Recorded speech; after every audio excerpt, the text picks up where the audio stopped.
Maraming salamat. Happy birthday, mga friend. Magandang umaga, Vice Mayor Dodot, mga konsihal, sa mga kawani ng ating nasyonal at lokal na pamahalaan.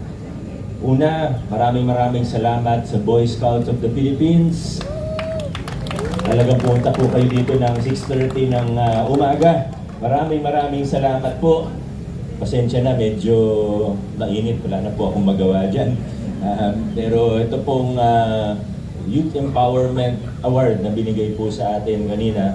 Totoo, hindi lang ito dapat para sa akin. Bagamat pangalan ko yung nandyan sa plaque at sa trophy, ay sa totoo, yung mga nagawa ko naman ay nagawa ko dahil po sa ating lahat.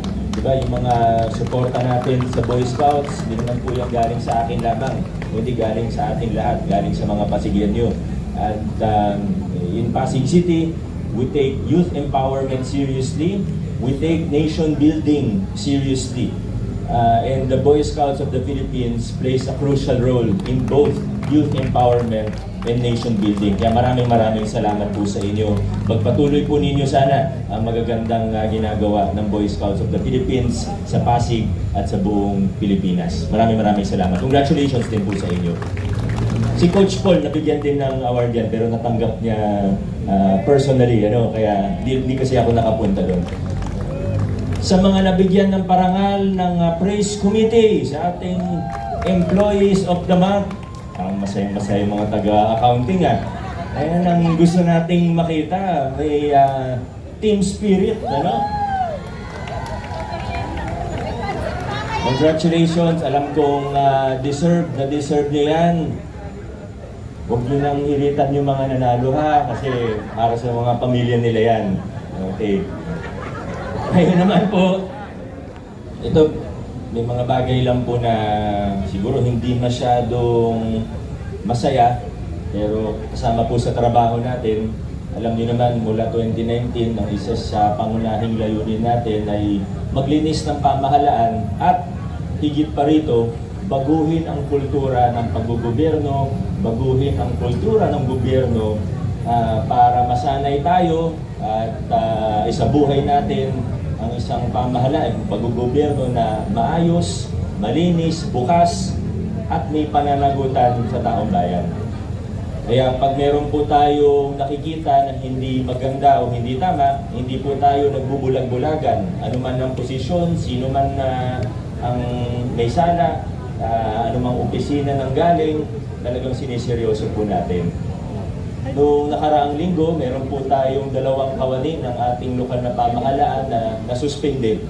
Preventive suspension pa lang ito, kaya hindi ko muna babanggitin yung mga detalye. Dadaan pa po ito sa admin hearing board. Makikita kung talagang administratively liable po sila. At kung ganun po, maaari silang masuspindi pa o maaari silang ma-dismiss. Yung una po, galing sa CSWDO, hindi na po natin muna babanggitin yung pangalan, muli po, preventive suspension. Pero tandaan po natin, sa admin case, substantial evidence po, administratively liable ka na. Ibig sabihin, may konting ebidensya.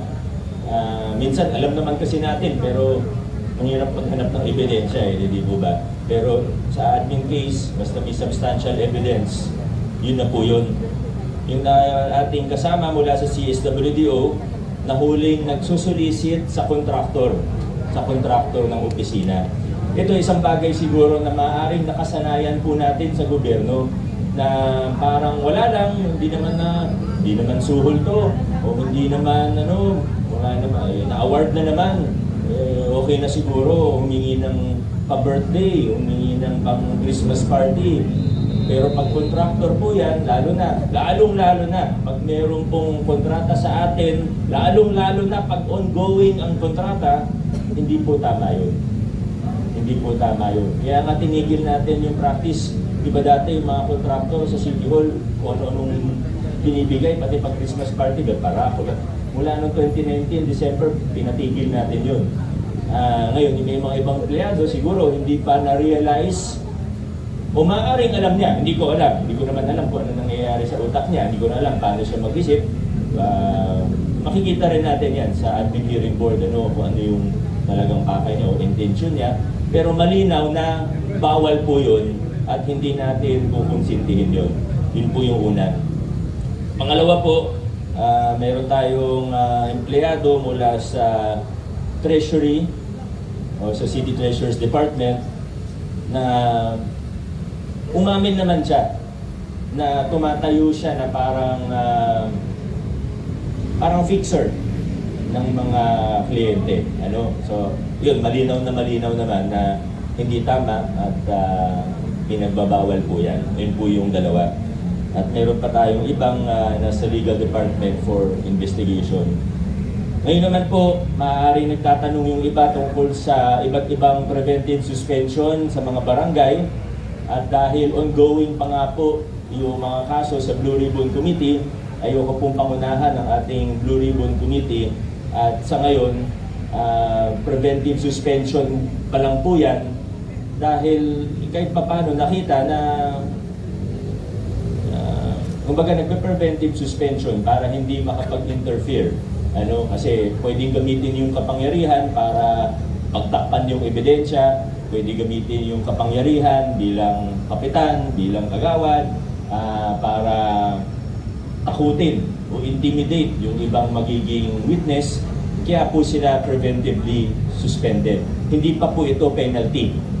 So mag-trial pa naman, anong proseso ng Blue Ribbon Committee, antayin na po natin. Pero ang masasabi ko lang po, ang inuuna po natin, admin case lang naman po yung sa atin sa Sangguniang Panlungsod. Pero ang inuuna po natin, yung mga malalala talaga. Yan po ang sasabihin ko. Pinangako ko po sa inyo, pinangako ko sa mga Pasigueño, kaya kahit masakit sa aking masakit sa loob ko, gawin to. Yung iba, kaibigan din natin. Masakit, mahirap. Pero walang mangyayari sa atin kung pagbibigyan ng pagbibigyan. Walang mangyayari sa Pilipinas.